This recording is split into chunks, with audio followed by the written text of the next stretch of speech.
साल 2019 के अख्ताम में पूरी दुनिया एक खौफनाक वबा के लपेट में आई, जिससे तमाम ममालिक में लॉकडाउन किया गया। मामूल की ज़िंदगी की गाड़ी अचानक रुक सी गई और हर काम बंद हुआ। लेकिन तालीमी इदारों ने इंटरनेट की मदद से तालीम का सिलसिला जारी रखा, जिससे पाकिस्तान के दूरदराज इलाकों के बच्चों को सबसे ज़्यादा मुश्किलात का सामना करना पड़ा, क्योंकि इन इलाकों में इंटरनेट सर्विस ना होने के बराबर है। मिलिए हुंजा से ताल्लुक़ रखने वाले तालिब इल्म मोहम्मद शावेज़ से, जिसने ऑनलाइन क्लासेस अटेंड करने के लिए जद्दोजहद की। मेरा नाम मोहम्मद शावेज़ है और मैं सेकंड ईयर का तालिब इल्म हूँ।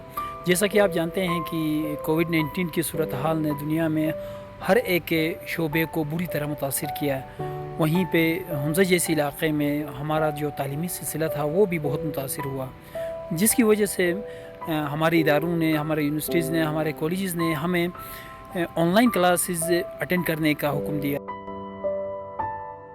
हम लोगों को इंटरनेट के ज़रिए से उन तक एक्सेस करें, उनको एजुकेशन प्रोवाइड करें, ऑनलाइन क्लासेस प्रोवाइड करें, but due to the poor access of internet हम इस काम को उस हद तक, उस लेवल तक नहीं कर पाए जितना हम लोगों ने सोचा था।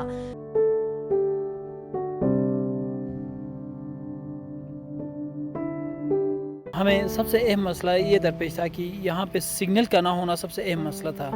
तो इस मसले से निपटने के लिए कभी हम ऐसी जगहों पर सिग्नल की तलाश में जाते थे जहाँ पे थोड़ी सी बुलंदी हो, यानी बुलंद एरियों की तरफ जाते थे। कोविड की सूरत हाल से निकलने के बाद अभी हम फिर से कोशिश कर रहे हैं कि हम दोबारा से अपने स्टडीज़ को आगे बढ़ा सकें।